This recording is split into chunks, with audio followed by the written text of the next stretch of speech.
Now let's talk about financial independence. How to become rich by 40, 35 if you're extra bright, much sooner if you find an opportunity like I did. Let me show you how I did it. Financial independence. First of all, I like the phrase financial independence. Some people are a little bit concerned about using the word becoming rich or becoming wealthy, and I can understand that. I struggled a little bit with this. Is it okay to go for becoming rich, go for becoming wealthy? And maybe that's a bit too strong a word or strong a term. So here's what I've come up with that I think is comfortable for me, and that is how to become financially independent. I think it's every person's heritage here, especially in America, to become financially independent. Now, let me give you my definition of financial independence. Financial independence is the ability to live from the income of your own personal resources. Financial independence. Now it depends on how you want to live.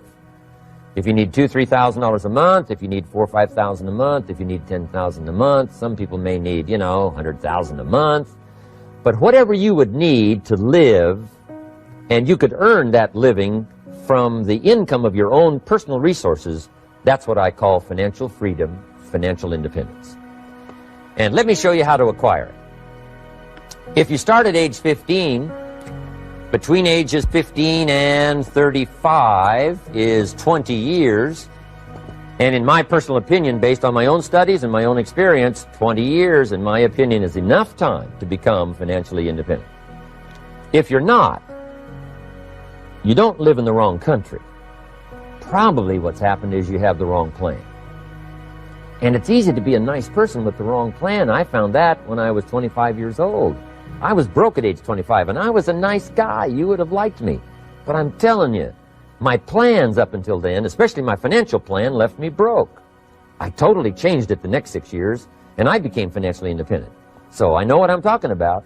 It is possible in a reasonable amount of time, 15 to 35, whatever, 20 years time, enough time. You can do it in a much shorter period of time, like I did if you want to. But this is a reasonable enough time. But here's number one. First of all, you got to have the right philosophy. Philosophy is our ability to gather knowledge and sort through it and decide what's valuable. To develop a philosophy about life, a philosophy about our health, a philosophy about our family relationships, a philosophy about economics. And if you develop the right philosophy, that's what helps to set this sail, so that in 6 years it takes you where you want to go, instead of winding up like I did that first 6 years of my economics, broke, no money, empty bank account. The right philosophy. Now let me give you a couple of philosophies to consider. Here's the first one. It's called the philosophy of the poor. And here it is. Poor people usually spend their money and invest what's left. That's the philosophy of the poor. Now here's the philosophy of the rich. Rich people invest their money and spend what's left. And here's the startling answer. It really doesn't matter what the amount is. What's most important is not the amount. What's really important is the philosophy. So I would ask you to adopt this philosophy of spending after you have invested. Invest first, then spend. And I've got a little formula that I'm going to share with you. Now, what should a child do with $1? I mean, there's a lot of debate going on, I'm sure, across the country on what a child should do with $1. Here's one opinion. It's only a child and it's only $1. What difference does it make? Well, in my opinion, it makes all the difference in the world. A person's economic future starts with a child with $1. Somebody says, oh, no, you're only young once. Let him spend it all. Well, when would you hope that would stop? Somebody says, well, wait till he's 50 and broke like me, and then he'll learn. Well, no, we don't want to wait that long. If I would have known earlier than age 25, I would have changed. In high school, if they would have had classes called Wealth 1, Wealth 2, I'd have taken both classes. I would not have waited until age 25. So, the earlier the better. So, what should a child do with $1? Here's the simple premise to begin with. Don't spend it all. And if a child wants to spend the whole dollar, you got to say, hey, don't spend it all. You know, don't spend it all. They'll say, why not? It's my dollar. I earned it. You say, I know you earned it, but don't spend it all. They'll still say, why not? Say, let me show you why not. So you put them in your car, take them to the other side of town, and show them where people live that spend the whole dollar. Just drive them around. Kids learn best by visual. Just drive around and say, would you like to live here? Kid says, no. Would you like to live like these people live? Kid says, no, no. Then you can't spend the whole dollar. So kids will get the message. So, you know, take them to the other side of town, show them around, unless you already live there, and then just show them around. Anyway, don't spend the whole dollar. Now, let me give you my best view of what to do with the dollar. And I promise you, if you started at age 15, now if you're over 15, right, you've still got plenty of time. You still got 20 years. You know, if you're 30, you still got 20 years. I mean, you know, you still got plenty of time to start what I'm about to share with you. What to do with a dollar.